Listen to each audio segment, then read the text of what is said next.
Good morning class 9। कैसे हैं आप लोग। ये आप लोगों के लिए ये एक तीसरी कड़ी है जो इस वीडियो के माध्यम से आप लोगों के समक्ष फिर से एक बार उपस्थित हुआ हूँ। ये इस वीडियो की तीसरी कड़ी है। आज मैं लाया हूँ आपके सिलेबस का अगला हिस्सा जो कुछ थ्योरी कहता है। सबसे पहला वो है कि आपको ख्याल के बारे में बताओ। ख्याल, विलंबित ख्याल, छोटा ख्याल, इसके बारे में बताओ। और फिर है आपका खटका, कण और मुर्की। चलिए इसके बारे में आज थोड़ी सी बातें करते हैं। और इस वीडियो के अंत में आपको एक पैट्रियोटिक सॉन्ग बताने वाला हूँ जो आप उसे सुनकर सीख सकते हैं, गा सकते हैं। तो सबसे पहले बड़ा ख्याल। ख्याल किसे कहते हैं, ख्याल कहलाता क्या है। ऐसे भी आपको याद होगा कि आप अपने दोस्तों को अगर बड़े गुमसुम देखते होगे तो आप कहते होगे कि भाई किस ख्याल में हो, मतलब किस सोच में हो आप, किस ख्याल में हो आप, किस सोच में हो आप। कहने का मतलब ख्याल शब्द जो है ये एक फारसी भाषा का शब्द है। फारसी मीन्स फारसी शब्द में या हिंदी शब्द में ख्याल का अर्थ ही है कल्पना। कल्पना को ही ख्याल कहते हैं। दूसरी बात के इस ख्याल के गायन शैली में इसमें आपको आलाप, तान, खटका, कण, मीड और कई तरह के उसमें अलंकार होते हैं, तान होते हैं, आलाप होते हैं। आप इन सब चीज़ों को मिश्रित कर जब आप शब्दों के साथ प्रकट करते हैं तो आप ख्याल गायकी करते हैं। और राग पर आधारित या राग से ही संबंधित स्वरों पर आप अपनी भावनाओं को प्रकट करते हैं। आप राग के दायरे से बाहर नहीं होते, लेकिन आप अलग अलग तरह के अलंकार के माध्यम से और ये जो खटका है, मुर्की है, गमक है, कण है, इसके माध्यम से आप उस गीतों को अलग अलग, एक ही लाइन को कई तरीके से गाते हैं। एक ही लाइन को आप कई अलग अलग तरीके से कहते हैं, वो आपका ख्याल होता है। वो आपकी सोच होती है कि आप उस राग के स्वरों का विस्तार रूप किस अंदाज में और किस तरह से दिखा सकते हैं। आप उसको हरकत के माध्यम से प्रकट करते हैं, तेज तान के माध्यम से प्रकट करते हैं, सपाट आलाप लेकर आप उसके माध्यम से प्रकट करते हैं, बोल तानों के माध्यम से आप अपने ख्याल को प्रकट करते हैं।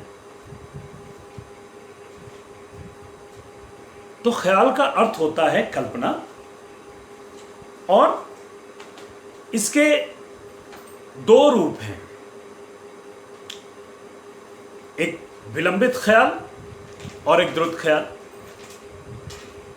विलंबित ख्याल जिसे आप तबले पर एक ताल, झपताल, तिलवाड़ा इत्यादि इन तालों के साथ विलंबित रूप, विलंब मीन्स होता है देरी। आपने घरों में या अपने शिक्षकों से या आप अपने हिंदी के शिक्षकों से आपने सुना होगा, बड़ी विलंब कर दिया आपने। मतलब इसका अर्थ होता है विलंब मीन्स देरी। तो देरी कब होती है? जब धीरे होता है, जिसकी गति कम होती है। तो विलंबित ख्याल वैसे ही बड़े ठहराव का गायन शैली है, वो विलंबित ख्याल है। और द्रुत ख्याल, द्रुत मीन्स तेज। इसमें दो भाग होते हैं, अस्थाई और अंतरा। इसको द्रुत गति से गाया जाता है,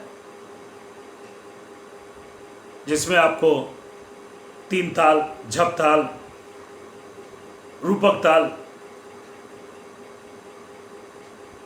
इसकी प्रकृति बड़ी चपल होती है। चंचल होती है इसकी प्रकृति। आप उसमें बड़े खटका मुर्गी हरकत तान ये सब लेके आप जो है बड़े मिजाज में आप द्रुत गति से छोटे छोटे ख्याल को आप गाते हो। तो ख्याल का मतलब आपने समझा, कल्पना, और उसके दो रूप हो गए, विलंबित ख्याल और द्रुत ख्याल, जिसे हम छोटा ख्याल भी कहते हैं। इसके अलावा जैसे कि आपका है कि कण, अलंकारिक स्वर के अल्प व्यवहार को कण कहते हैं। अलंकारिक स्वर के अल्प व्यवहार को कण करते हैं। इसमें प्रधान स्वर के साथ, प्रधान स्वर के पहले या उसके बाद जो किसी स्वर को सिर्फ छू जाए, कहते हैं अल्प व्यवहार। मुख्य स्वर के साथ जब दूसरे स्वर को हम स्पर्श करते हैं वो कण कहलाता है। चाहे वो पूर्ववर्ती हो या परावर्ती हो। पूर्ववर्ती परावर्ती मतलब पहले या उसके बाद जो मुख्य स्वर हैं उसके साथ अगर हम किसी स्वर का हल्का सा अंश लेते हैं या उस स्वर को हम छूते हुए आते हैं तो वो कण का निर्माण होता है। और मुर्की,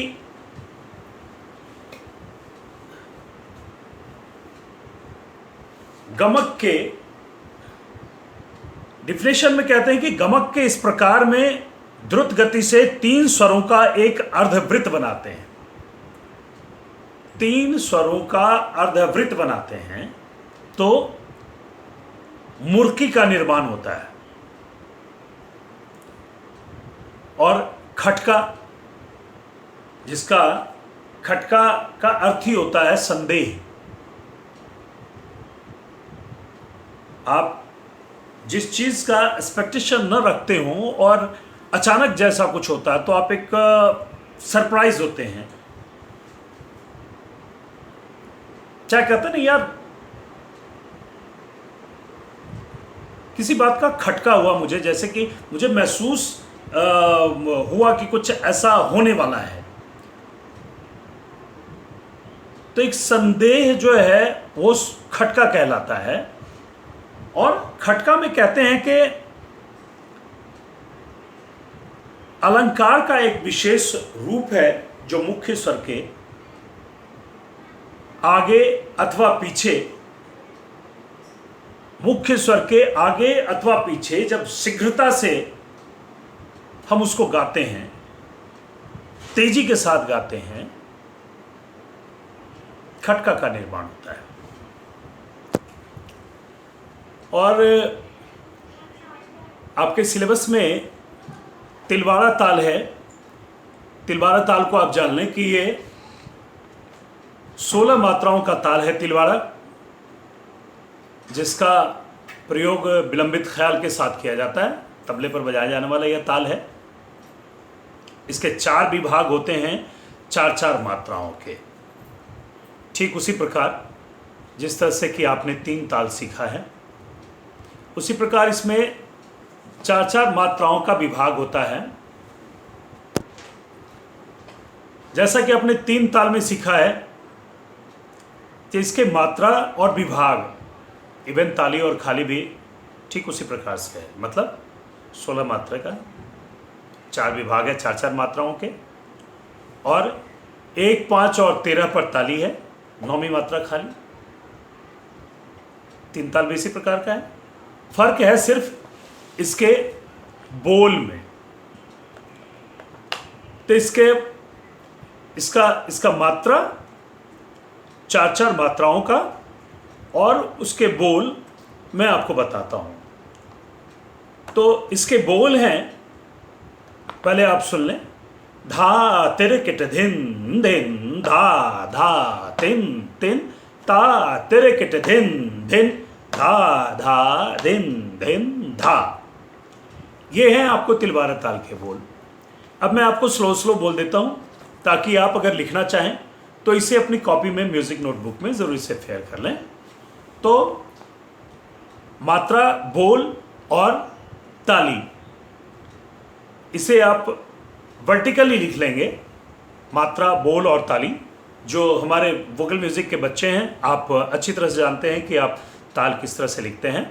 मैं बोल बता देता हूँ। उसके पहली मात्रा बोल होगा धा, दूसरी मात्रा बोल तिरकिट। पहली मात्रा धा, दूसरी मात्रा तिरकिट। तिरकिट ये एक में ही रहेगा, तो क्या धा तिरकिट। मात्रा 3 धिन, मात्रा 4 धिन, और एक डिवीजन बनाएंगे, विभाग। तो पहला विभाग हो गया हमारा 4 मात्राओं का, धा तिरकिट धिन धिन। और इसमें पहली मात्रा पर ताली के लिए क्या करेंगे, हम क्रॉस के निशान लगाते हैं। ठीक है, पहली मात्रा पर ताली हो गया, तो हो गया ये आपको धा तिरकिट धिन धिन। चलिए दूसरे विभाग में मात्रा 5, फिर इसमें बोल होंगे धा, ताली की जगह पर ये दूसरी ताली होगी। मात्रा 6, फिर से एक बार धा। मात्रा 7 3, मात्रा 8 3। ये दूसरा विभाग है, धा धा तिन तिन। ये दोनों 4-4 मात्राओं के विभाग हो गए, 2 8 मात्रे हो गए। आपने क्या लिखा अभी तक, चाहे क्या सुना अभी तक आपने? पहली मात्रा धा तिरकिट धिन धिन, 1 2 3 4, धा तिरकिट धिन धिन, धा धा तिन तिन, 5 6 7 8, 1 2 3 4, धा तिरकिट धिन धिन, 5 6 7 8, धा धा तिन तिन। क्लियर है? 9वीं मात्रा खाली,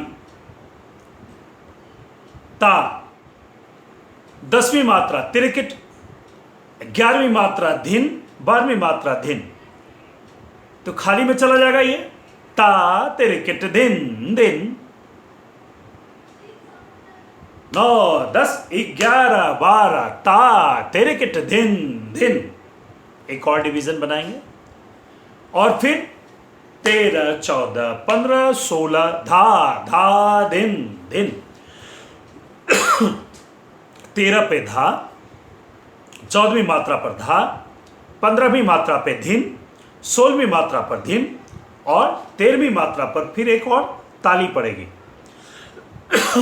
आपके बोल हो गए कुछ इस प्रकार, धा तिरकिट धिन धिन, धा धा तिन तिन, ता तिरकिट धिन धिन, धा धा धिन धिन धा। ये आपका है तिलवाड़ा ताल। और जैसा कि मैंने आपसे कहा है कि इस ताल के और इस थ्योरी के बाद आखिरी चरण जो है इस वीडियो के समय में, उसमें मैं आपको एक पेट्रियोटिक सॉन्ग मैं आपको गाकर बता रहा हूँ। आप इसे याद करें, आप इसे सुनकर तैयार करें, ताकि हम जब भी मिले, जब से स्कूल की शुरुआत हो, हम सब मिलकर इसे असेंबली में गाएंगे। इस उम्मीद से मैं ये पेट्रियोटिक सॉन्ग आपके लिए इसमें रिकॉर्ड कर रहा हूँ। जैसा कि मैंने आपको बताया कि आज मैं आपको एक पेट्रियोटिक सॉन्ग सिखाऊंगा जो आपके एल्मनेक से ही है। वो सॉन्ग मैं इसके बाद अभी आपको गाकर बताता हूँ। इस गीत को हमने एल्मनेक से ही लिया है। ये मेरी कंपोजिशन है जो मैं आपको बता रहा हूँ। आपके एल्मनेक में पेज नंबर 76, आपके प्रेयर में एल्मनेक में पेज नंबर 76, जय जय भारत भारती, जिसे लिखा है इंदर राज भूषण ने। आइए मैं इसे गा के बताता हूँ।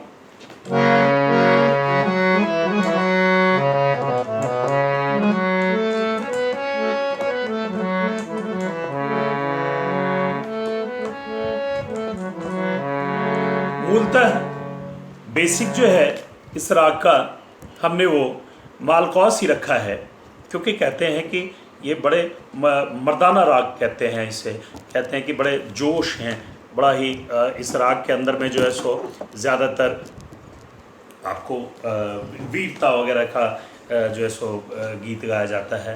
तो इसलिए मैंने नहीं चुना है कि राग मालकौस में ही करें। बाकी ये कि राग मालकौस में ये कंपोज करते वक्त जो है सो मैंने ध्यान नहीं दिया था, कंपोजिशन के बाद पता चला कि ये राग मालकौस का स्वरूप निकला है। कुछ तब्दीलियाँ हैं, कुछ नोट्स हैं, जैसा कि मैंने इसके पहले वीडियो में बताया था कि सुगम संगीत में आपको इस बात की आज़ादी होती है कि आप थोड़े बहुत जो हैं नोट्स दूसरे स्वर भी लगा सकते हैं, क्योंकि आप राग आधारित नहीं कर रहे होते हैं। ये मैंने सिर्फ इसलिए बताया राग मालकौस की, चूंकि सा ग म ध नि सा नि र म ग सा ये गाते हैं।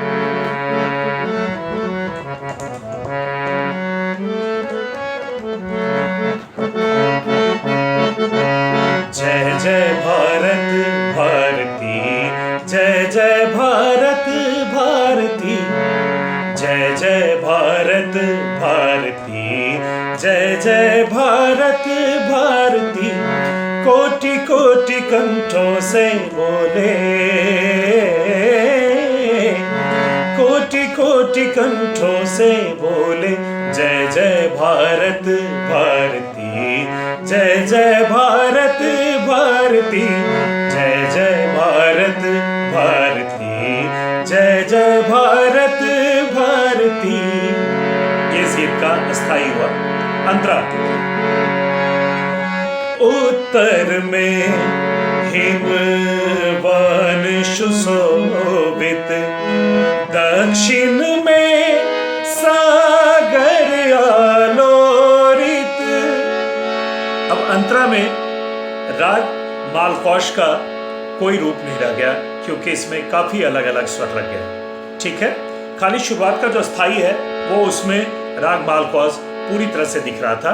इसके आगे फिर चूंकि हमें अलग अलग स्वरों का प्रयोग इसलिए करना पड़ा, चूंकि शब्दों के हिसाब से हमें उसके सौंदर्यता का विस्तार मुझे अपने स्वरों के माध्यम से करना था।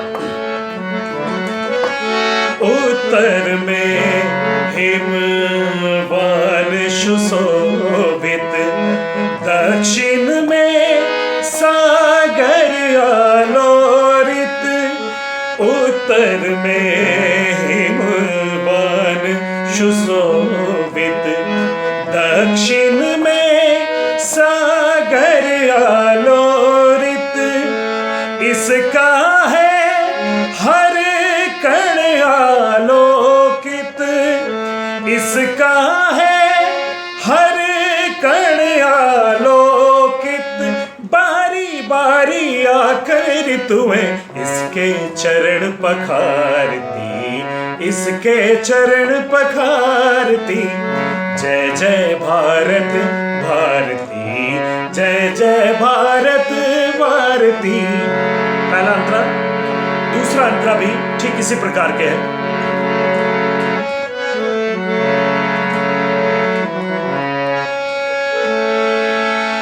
इसका आंगन सदा सलोना, हरा भरा इसका है कोना, इसका आंगन सदा सलोना, हरा भरा इसका हर कोना, इसकी धरती उगले सोना, इसकी धरती उगले सोना, इसके चप्पे चप्पे पर श्री वैभव को है वारती, वैभव को है वारती, जय जय भारत भारती, जय जय भारत भारती। फिर मुखड़ा। अब तीसरा अंतरा है जिसमें थोड़ा सा मैंने बदलाव किया है।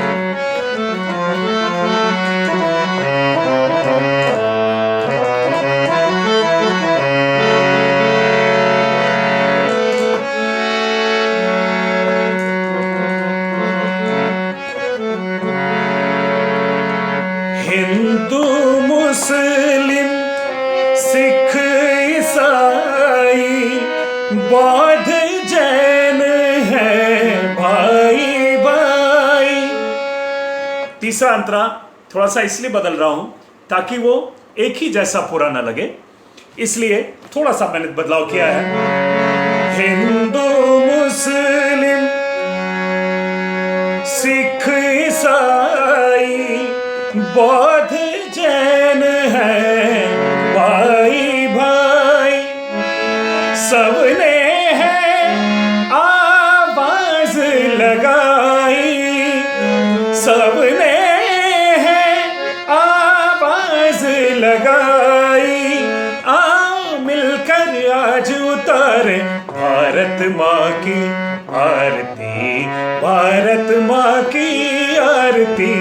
जय जय भारत भारती, जय जय भारत भारती। कोटि कोटि कंठों से बोले, कोटि कोटि कंठों से बोले जय जय भारत भारती, जय जय भारत भारती, जय जय भारत भारती, जय जय भारत भारती, जय जय भारत भारती।